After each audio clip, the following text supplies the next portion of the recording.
আসসালামু আলাইকুম। আইসিসির কাছ থেকে বাংলাদেশ সুবিচার পায়নি, পেশি শক্তি জয়যুক্ত হয়েছে এবং আইসিসির মিটিংয়ে বেশ কয়েকটা শকিং ঘটনা ঘটেছে। আমিনুল ইসলাম বুলবুল এমন মন্তব্য ব্যক্ত করেছেন। এই হারটা কিন্তু আসলে হার না, এই হারটা নিজের অস্তিত্বের জন্য মাথা উঁচু করে জয়ের সামিল। কারণ ডিপ্লোম্যাটিক ব্যর্থতা আমাদের থাকতে পারে, কূটনৈতিক কলাকৌশলে আমাদের ব্যর্থতা থাকতে পারে, কিন্তু যেই ফিলোসফি নিয়ে আমরা আর্গুমেন্ট করতে গিয়েছিলাম সেটা 100% রাইট। এটা আমি এখন বলবো, 100 বার বলবো, 1000 বার বলবো। বাংলাদেশের ডিপ্লোম্যাটিক ব্যর্থতা আসলে কোথায় ছিল সেই প্রসঙ্গটা যখন টানা হয়েছে প্রেস কনফারেন্সে, খুব সম্ভবত প্রথম আলোর বাপ্পি এই প্রশ্নটা করেছিলেন যে বাংলাদেশ ক্রিকেট বোর্ডকে আসলে আইসিসিকে ঠিকঠাক মতো বোঝাতে পেরেছে কেন আমরা ইন্ডিয়াতে খেলতে যেতে রাজি না। পরবর্তী সময় নাবিল কায়সার টি স্পোর্টসের তিনিও কিন্তু এই প্রশ্নটা করেছেন যে কারণ আইসিসি যে অফিসিয়াল প্রেস রিলিজটা দিয়েছে সেখানে কিন্তু কথা লেখা হচ্ছে single isolated unrelated development concerning one of its players involvement in a domestic league. তার মানে একটা একক ঘটনার উপর প্রেক্ষিতে বাংলাদেশ আর্গুমেন্ট করতে গেছে এবং সেটা হচ্ছে মোস্তাফিজুর রহমানের আইপিএলে না থাকার প্রসঙ্গটা।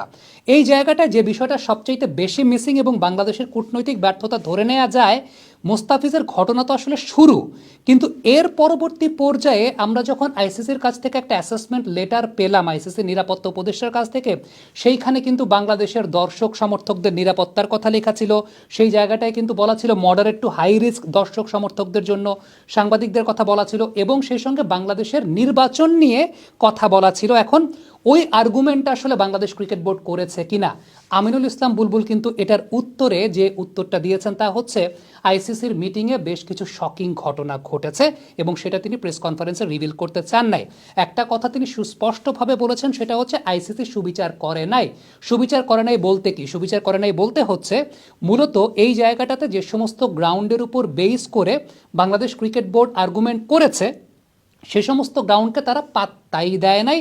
আসিফ নজরুল যে কথাটা বলেছেন ক্রীড়া উপদেষ্টা, তা হচ্ছে ইন্টারন্যাশনাল ক্রিকেট কাউন্সিল এই নিরাপত্তা ইস্যুর জায়গাটায় মোস্তাফিজকে যে আসলে আইপিএল খেলতে দেওয়া হয় নাই, কেন দেওয়া হয় নাই এবং তার পরিপ্রেক্ষিতে আসলে বাড়তি কোনো নিরাপত্তা বাংলাদেশ ক্রিকেটকে দেবে কিনা ইন্টারন্যাশনাল ক্রিকেট কাউন্সিল কিংবা ইন্ডিয়া নিরাপত্তা দেবে কিনা, সেই ব্যাপারেও আইসিসি কোনো কথা বলে না বা মিনিমাম কার্টেসিটুকুও দেখায় নাই।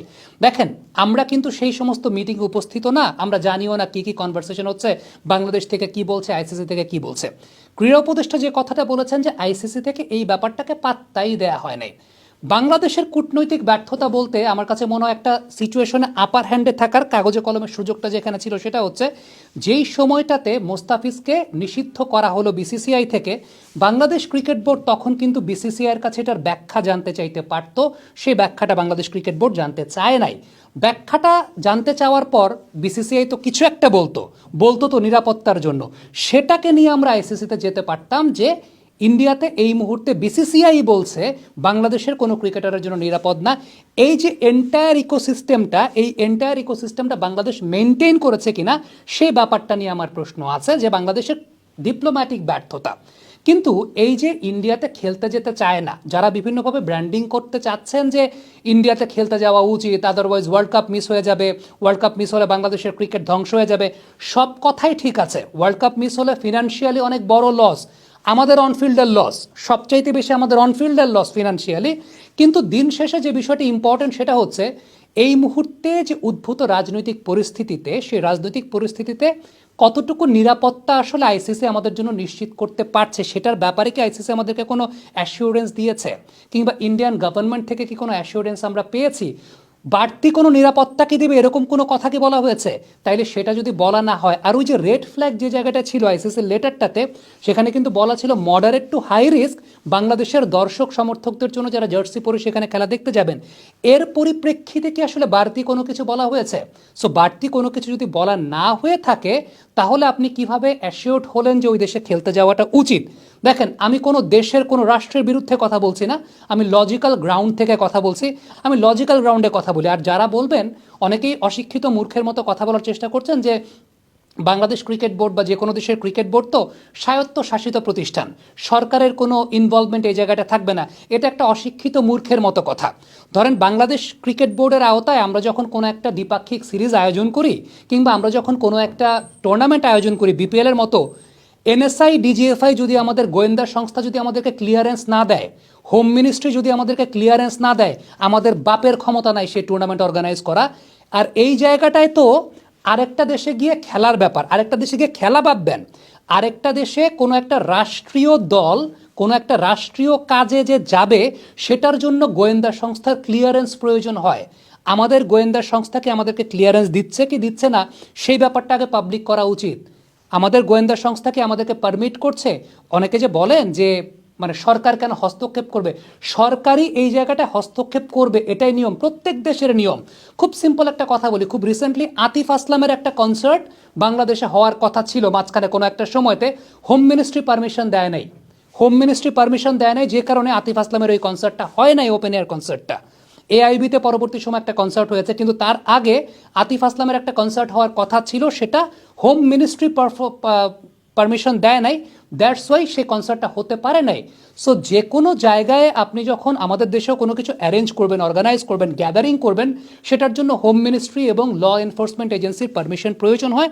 এবং আপনি যখন কোনো রাষ্ট্রীয় কাজে দেশের বাইরে যাবেন, একটা রাষ্ট্রীয় ট্যাগ নিয়ে যখন দেশের বাইরে যাবেন, সেটার জন্য আপনার হোম মিনিস্ট্রির ক্লিয়ারেন্সটা প্রয়োজন। এবং হোম মিনিস্ট্রি যদি ক্লিয়ারেন্স না দেয়, তাইলে পর আপনি সেটা করতে পারবেন না। এখন ফ্যাক্টর জায়গাটা হচ্ছে এটার মধ্যে আপনি অনেক ধরনের পলিটিক্স খুঁজতে পারেন, এত পলিটিক্স তো বুঝি না, কিন্তু দিন শেষে প্রশ্নটা ওইখানেই এসে যায়, বাংলাদেশের হোম মিনিস্ট্রিকে কনভিন্স করার মতো, হোম মিনিস্ট্রিকে কনভিন্স করার মতো বা বাংলাদেশের এনফোর্সমেন্ট এজেন্সিকে যে এই জায়গাটা নিরাপদ for the fans, for the journalist, for the cricketers, বাড়তি কোনো সতর্কতার জায়গা কি আসলে তারা মেনশন করেছে? আইসিসি বলেছে?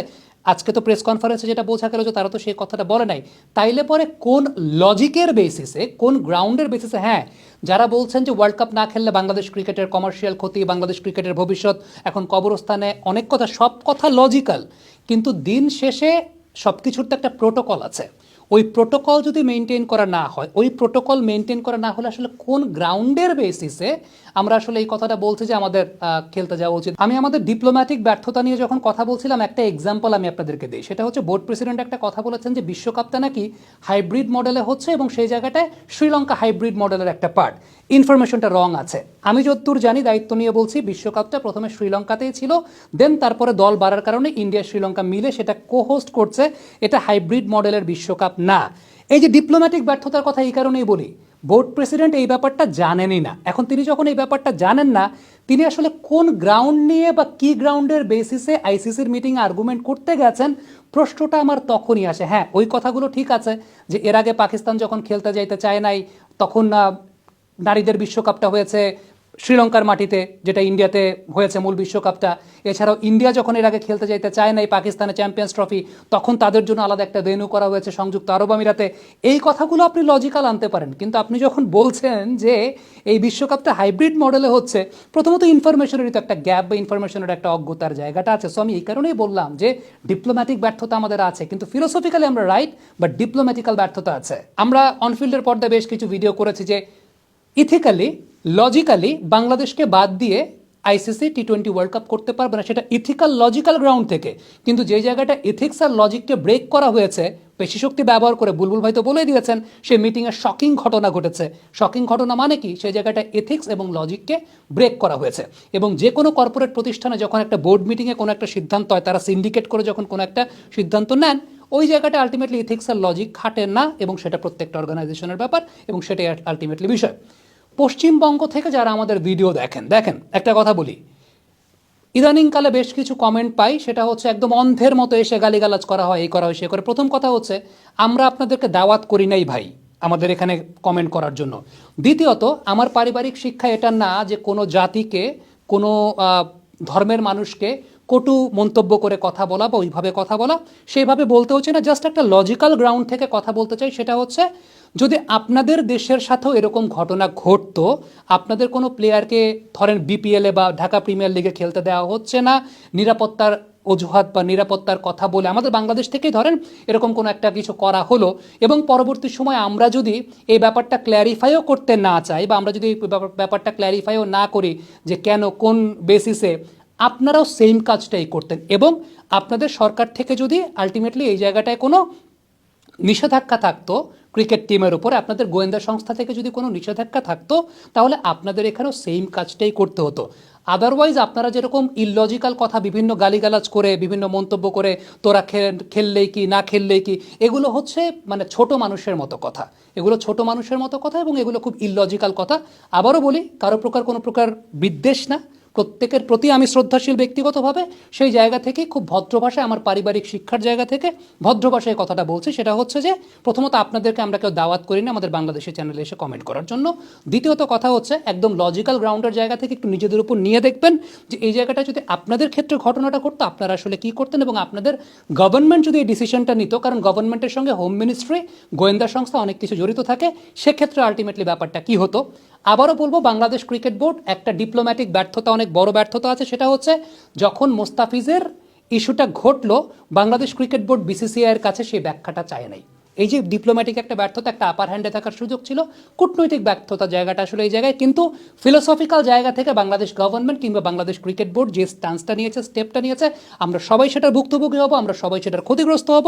কিন্তু দিন শেষে যখন নিরাপত্তা ইস্যু, ভারতে গিয়ে যদি কিছুই না, আমাদের কোনো এক সাংবাদিক ভাইয়ের উপর কেউ যদি একটা ঢিলও ছিঁড়ে, ওর যদি মাথায় কোনো একটা ক্ষতি হয়, হাত পায়ে কোনো একটা ক্ষতি হয়, সেটাও আমাদের উপরে এসে লাগে, বা কোনো একটা বিচ্ছিন্ন ঘটনা যদি ঘটে সেটা আমাদের উপর এসে লাগে। নানা ধরনের, আমি বলছি না যে ইন্ডিয়ার প্রত্যেকটা মানুষ এরকম, ইন্ডিয়ার প্রত্যেকটা মানুষ এরকম, বা ইন্ডিয়া 1%ও যদি হয়, 2%ও যদি হয়, লো মডারেট রিস্ক যেটাকে বলা হচ্ছে, লো রিস্কও যদি হয়, সেটাও তো আলটিমেটলি রিস্ক।